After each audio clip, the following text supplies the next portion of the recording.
Et yo tout le monde, j'espère que vous allez bien, c'est votre barbe préférée pour une nouvelle vidéo sur Pokémon évidemment. Et aujourd'hui je vous ramène pas des très bonnes news malheureusement. On a, comme vous l'avez vu au titre, un report de certaines choses sur EB9. Pour l'instant on sait que les ETB, qui sont un peu le produit phare, vont être delay. On a aussi d'autres choses, on va en parler dans cette vidéo, mais on part sur une annulation du coup de la sortie de février pour ces items là. Malheureusement, comme d'hab, je compte sur vous, petit pouce bleu, un petit abonnement évidemment pour ne pas rater les prochaines news sur Pokémon. D'ailleurs aux 2000 abonnés, je vous réserve un petit concours assez sympa, voilà, histoire d'un peu vous remonter le moral avec cette mauvaise nouvelle. Donc n'hésitez pas à vous abonner qu'on a tapé enfin c'est 2000. Concernant Starburst, du coup, Star étincelante, Bryant Star, vous l'appelez comme vous voulez. Au final, ça va être la collection qui va mettre en lumière Arceus et Dracofeu dans une nouvelle forme. Donc Vestar qui rappelle un peu les anciennes formes comme les niveaux X qui étaient sortis précédemment sur Pokémon il y a pas mal de temps maintenant. Ça fait quand même un petit bout de temps, ça fait plus de 10 ans maintenant. C'est quand même assez spécial. Et surtout les V alternate, juste incroyable de ces deux cartes là. Je vous ai déjà fait une vidéo là-dessus, je vous la mettrai sur le bouton et juste ici si j'oublie pas. Donc n'hésitez pas à les check. Et donc on a un report annoncé au niveau de certains items. Alors, il faut savoir que ces infos viennent directement d'un semi-grossiste. Donc, c'est des infos qui sont plausibles, qui sont sûres, qui sont par contre matière à changement. Hein. On peut tout simplement avoir une surprise et que ça soit encore repoussé ou que ça soit un peu réduit. Mais je pense pas vraiment, vous savez que les semi-grossistes ont quand même leur stock bien avant les autres. C'est eux-mêmes qui fournissent du coup les petites boutiques, etc. et font tout simplement le parallèle entre Asmodée et entre les boutiques parce que tout le monde ne veut pas commander directement chez Asmodée car Asmodée est vraiment un grossiste, c'est-à-dire qu'il faut prendre énormément de stock chez eux pour pouvoir commander et il faut aussi avoir aujourd'hui apparemment une boutique physique, enfin des genres de critères à remplir parce que tout le monde veut se mettre sur Pokémon, veut se positionner là-dessus et vu que les stocks sont de plus en plus rares, évidemment Asmodée sélectionne plus méticuleusement toutes les personnes qu'elles acceptent en tant que partenaires commerciaux. Donc voilà, c'est un peu plus compliqué à ce niveau-là. Et moi, je vais vous parler du coup de ces semi-grossistes qui font tout le parallèle. Alors les semi-grossistes, faut pas croire que c'est des rigolos. Les semi-grossistes commandent énormément de stock. C'est chez eux que la plupart des boutiques chez qui vous fournissez tout simplement se fournissent eux-mêmes. Ils vont venir revendre en fait leurs articles derrière avec une petite plus-value. Alors clairement, ils vont toucher les items plus chers que s'ils se fournissaient directement chez Asmodée, mais s'ils utilisent ça, c'est parce que c'est beaucoup plus simple pour eux, évidemment, et que les quantités aussi sont assez moindres. Il y a moins de prérequis à remplir en fait pour commander chez un semi-grossiste. Après, comme je vous disais, c'est vraiment pas des rigolos les semi-grossistes. Pour le coup, ils disent directement avec Asmodée et pour des commandes gigantesques, vous ne vous rendez pas compte des unités qu'ils achètent et ils traitent avec plusieurs pays pour la plupart. Donc voilà, c'est quand même des mastodontes, faut pas se le cacher. Donc l'info est sûre à 100%, je peux vous le garantir.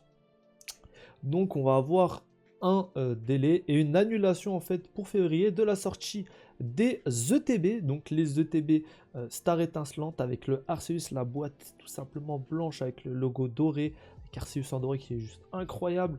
Par exemple, celle-ci va être délayée. Voilà, elle va être délayée et on va avoir également un report des Pokébox qui devaient sortir. Normalement, on n'avait pas de date précise, mais fin février, on devait avoir l'apparition de Pokébox mettant en vedette les évolutions qu'on n'avait pas encore vues d'évolution céleste. C'est-à-dire, on avait notamment de mémoire le Mentali, le Noctali, ainsi que le Nymphali, si je ne me trompe pas, en tant que Pokébox, donc avec leur carte promo V qui vient du coup d'évolution céleste.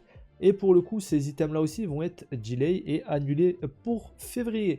Donc, pour le moment, ça va être les Pokébox que je viens de vous mentionner, plus quand même le gros item maintenant, hein, les ETB, parce que c'est un peu l'item phare maintenant, les ETB. On sait que les displays sont reprint. On en a quand même qui arrivent au fur et à mesure. Par contre, les ETB, ça va être beaucoup plus compliqué, sachant qu'on prend plusieurs matériaux dedans. Vous savez, il y a les pins dedans. Des fois, il y a des objets métalliques, il y a les protège-cartes, etc. qui viennent de différents acteurs.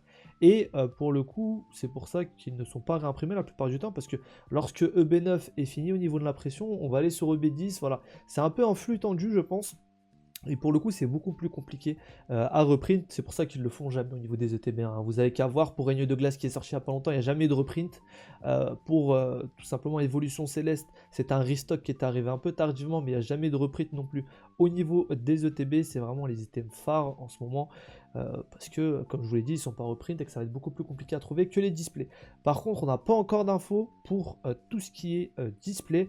Au niveau des dates, on va être entre le 18 et le 25 mars, normalement, pour les sorties, du coup. Encore à confirmer à ce niveau-là, mais c'est les infos pour le moment qui sont tout simplement publiques, hein, pour ceux qui deal avec. Et pour le coup, bah, c'est relou. Voilà, c'est relou tout simplement, c'est relou. Pourquoi c'est relou? Bah parce qu'on va se retrouver sans rien. On va se retrouver sans rien en février. Alors on va dire qu'on va avoir les displays en temps et en heure, on va être optimiste, ainsi que les blisters et les tripacks, hein. Bon, voilà. On va dire qu'on aura ça. On va au moins comment dire, on va au moins se laisser ça. Et pour le coup, il va nous rester quoi après comme sortie? Il va nous rester quoi? Je regarde en même temps sur Pokécardex. On va avoir, alors, pour février, on a eu déjà les évolutions qui sont sorties. D'ailleurs, si vous ne les avez pas encore pris, n'hésitez pas à les check très vite, parce que normalement, elles sont sorties la veille du jour où j'ai sorti cette vidéo. Normalement, elles sont sorties lundi, du coup, n'hésitez pas à les check. Je pense que tout le monde n'a pas reçu au même moment, voilà, des livraisons, etc. Mais n'hésitez pas à les check régulièrement pour savoir s'ils en ont reçu ou pas. Normalement, du coup, le 25, on devait avoir déjà le 12 février les packs d'avant-première. Alors ça, à voir, les kits d'avant-première, je pense qu'ils vont être delay aussi, on va bien voir. Normalement, on devait avoir le 25 la sortie de Star Étincelante, du coup, des tripacks, des coffrets, du coup, ETB, de la même façon, Star Étincelante, le Build and Battle, du coup, épée bouclier, qui va être tout simplement le gros coffret qui regroupe deux produits, du coup, deux kits d'avant-première et qui rajoute quelques petites choses avec. On avait également les decks de combat V, Loup-Garou et Corvus V. Bon, ça, c'est pas incroyable du tout. Les decks de combat V. On avait aussi des stacking teens, donc le nouvel item que je vous avais présenté qui va contenir tout simplement 3 boosters. C'est un peu un tripack mais métallique en fait, avec une petite boîte qui vous permettra de stocker des choses par la suite. Donc c'est un peu plus cool, surtout sachant que aujourd'hui on va avoir quand même des tripacks qui sont montés en prix, hein. Normalement les tripacks c'est 15 euros voire 16 max, hein. Maintenant c'est plutôt aux alentours de 18 euros. Certains les vendent même 20. Bon voilà, moi je vous dis la vérité, c'est cher. Voilà, c'est cher. Après vous faites ce que vous voulez, mais c'est cher. Normalement c'est 16 euros des tripacks. Voilà, c'était un peu le meilleur rapport qualité-prix qu'on avait au niveau de Pokémon. Quand les chopés à 15 c'était vraiment le top, parce qu'on avait des boosters à 5 euros et en plus de ça on avait une petite carte promo le top. Donc pour le coup ça c'est un peu dommage. Donc il va nous rester normalement les boosters de base, les displays, peut-être les stacking teens et tout ce qui est assez sympa, du genre les Pokébox et les ETB ne vont pas être de la fête. Voilà, ne vont pas être de la fête. Alors moi je suis assez déçu parce que j'aimais bien les Pokébox, parce que déjà rapport qualité-prix c'est pas mal les Pokébox. On peut en trouver un peu partout, donc ça c'est déjà un truc en plus, c'est que les Pokébox vont tout simplement être dans toutes les grandes surfaces, les Auchan, les Leclerc, les Carrefour, enfin partout. Et pour le coup, c'est assez facilement trouvable, voilà. Donc bon, les gens ça sert à rien de scalper ça. Je sais pas s'il y a du scalp dessus, je vous mens pas, mais je pense que ça sert à rien. Il y a tellement d'unités. C'est comme les gens qui allaient scalper les coffrets Ronflex là qu'il y avait à l'époque. Bon, ça sert à rien. Aujourd'hui, on n'en voit plus des coffrets Ronflex. Mais honnêtement, à la sortie des coffrets Ronflex, il y en a qui remplissaient des caddies de 50, ils les mettaient sur le bon coin, ils arrivaient même pas à les vendre. Ils se faisaient 5 euros dessus. Ils les achetaient 25, ils les vendaient 30. Quelle est la plus-value là-dessus? Zéro. Donc ça c'était une petite parenthèse parce que ça m'a bien fait rire à l'époque, même si peut-être que ça augmentera dans 2-3 mois, enfin ce qui est assez sûr, parce qu'il y a des bons boosters dedans comme je vous l'avais dit. Mais voilà, bon, argent bloqué comme d'hab, je sais pas si... de mon point de vue, c'était pas la meilleure chose à faire. Mais voilà, les Pokébox, c'est dommage. C'est dommage les Pokébox parce que c'était vraiment le bon item à avoir. C'était vraiment la chose cool. En plus de ça, on a dedans 4 boosters. Du coup, forcément, on a 2 boosters de la série de base. Donc, on va avoir 2 boosters Star étincelante. Et puis, les 2 autres boosters qui peuvent venir de très loin. Hein, on avait par exemple, vous pouvez retrouver dans les anciennes Pokébox, celles qui sont sorties juste avant là, avec les évolutions du coup pour Évolution Céleste, on pouvait avoir dedans quand même une collection qui est assez ancienne, donc qui va être Tonnerre Perdu. Voilà, Tonnerre Perdu, qui est une collection plutôt cool avec un Lugia arc-en-ciel qui est vraiment super joli, et on pouvait l'avoir. On pouvait l'avoir là-dessus, donc les Pokébox réservent pas mal de surprises. Pour moi, c'est un item à pas sous-estimer. Alors clairement, c'est pas l'item le plus rare, mais justement, si vous voulez vous faire un kiff, franchement, bah allez-y. Pour moi, c'est un très bon item Pokébox. En plus, des fois, vous les trouvez chez Auchan ou ce genre de choses à 22 €, voire 23.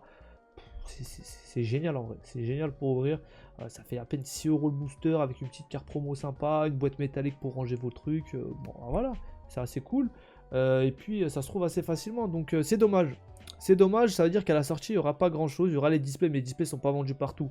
Donc là, ça va être un peu la merde. Les tripacks, comme je vous l'ai dit, ils ont augmenté chez certaines surfaces, enfin chez certains vendeurs, pardon.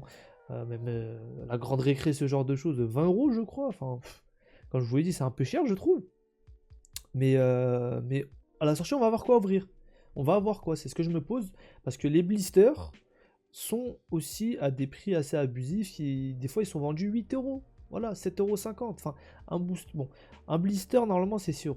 Voilà, et 6 €, vous le prenez comme vous voulez. Ça peut être vendu 7, ça peut être vendu 8. Normalement, c'est 6 € un blister. Voilà, c'est 6 €. Si après les acteurs augmentent leur prix, ils augmentent leur prix. Mais de base, c'est 6 €. Donc, qu'est-ce qu'on aura à se mettre sous la dent à la sortie? C'est la question que je me pose. C'est la question que je me pose. En tout cas, voilà, news à chaud. Voilà, news à chaud qui vient de sortir là. Quand je vous ai fait la vidéo, je vous l'ai fait avant d'aller rompicher un peu. Hein. Demain, il y a le travail, mais je vais veiller un peu tard pour faire la petite vidéo. Hein. Si elle vous a plu, n'hésitez pas les petits pouces bleus, ça serait sympa. Hein. Et puis, je vous souhaite une bonne journée ou soirée. Prenez soin de vous. Vous inquiétez pas, je vous tiens au courant de l'actu. Et je vous dis à la prochaine. Ciao, ciao.